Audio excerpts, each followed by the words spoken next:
Shalom saudara, hari ini kita akan kembali merenungkan firman Tuhan dari Ulangan 18 ayat 15 sampai 22. Saudara, ketika saya membaca bagian firman Tuhan ini, saya teringat dengan sebuah permainan yang judulnya Dengarkan Gembalamu, di mana permainan itu terdiri dari beberapa kelompok dan masing-masing kelompok itu ada beberapa orang. Tiap kelompok harus memiliki tanda atau suara kode untuk bisa mengenali suara gembalanya. Sehingga ketika gembalanya itu memberikan kode itu, dia tahu apa yang harus dilakukan. Apakah itu mengambil barang, apakah itu berbelok ke kiri ataupun berbelok ke kanan. Dan dari banyaknya kelompok itu ada banyak suara-suara dan kode-kode, maka anggota daripada tiap-tiap kelompok itu harus benar-benar fokus untuk mendengarkan arahan daripada sang gembala itu.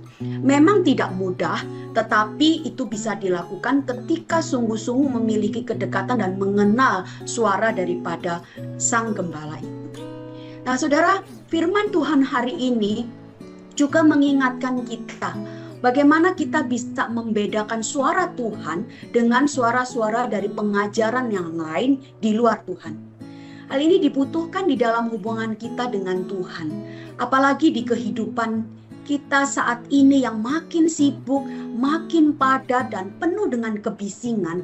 Seringkali kita sulit untuk membedakan mana suara Tuhan, mana pengajaran Tuhan yang sesungguhnya, dan mana yang bukan pengajaran kebenaran firman Tuhan. Saudara, firman Tuhan di dalam teks hari ini mengingatkan kita akan pentingnya mendengar suara Tuhan melalui nabi yang diutus oleh Tuhan. Di bagian ayat 18 dan juga 19 di sana dikatakan, seorang nabi akan kubangkitkan bagi mereka dari antara saudara mereka seperti engkau ini. Aku akan menaruh firmanku dalam mulutnya dan dia akan mengatakan kepada mereka segala yang kuperintahkan kepadanya.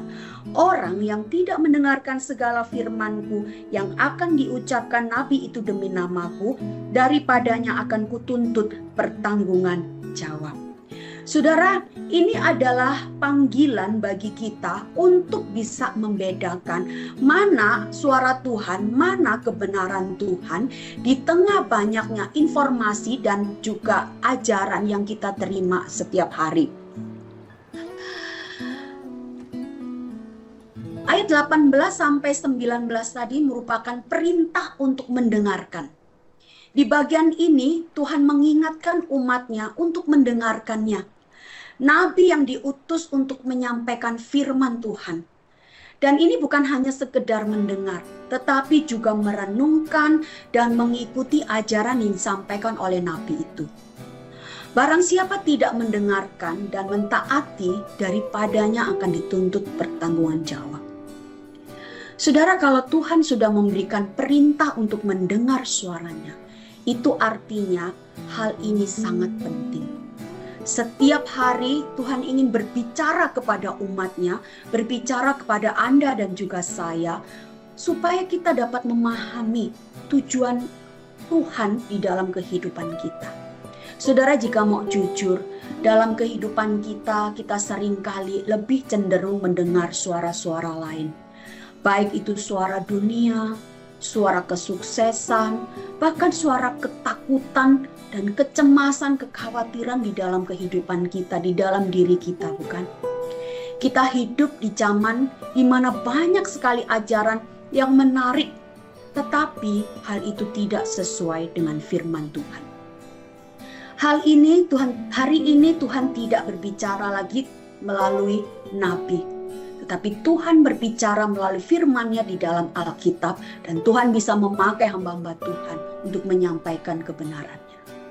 Saudara, Tuhan ingin kita memprioritaskan Dia di dalam hidup kita. Oleh sebab itu, mari kita berusaha menjadikan firman Tuhan sebagai panduan utama kita, sehingga kita tidak tersesat dalam pengajaran-pengajaran yang menyesatkan. Kita dipanggil untuk menjadi umat yang peka terhadap suara Tuhan. Kita perlu berkomitmen untuk hidup di dalam kebenaran Tuhan dan melakukan tujuan Allah di dalam seluruh kehidupan kita. Oleh sebab itu, mari Kita dekatkan diri kita. Kita prioritaskan Tuhan. Kita punya hubungan yang dekat dengan Tuhan setiap hari. Sehingga kita bisa terus mendengar suara Sang Gembala Agung kita melalui firman yang kita baca dan renungkan setiap hari, melalui hubungan kita pribadi dalam saat teduh kita, dalam doa-doa kita, dalam devosi pagi kita setiap hari. Kiranya Tuhan menolong setiap kita, memampukan kita peka untuk mendengar suara Tuhan dan hidup di dalam terang dan kebenarannya, sehingga hidup kita mengalami sukacita dan menjadi berkat bagi orang-orang di sekitar kita. Tuhan memberkati setiap kita. Amin.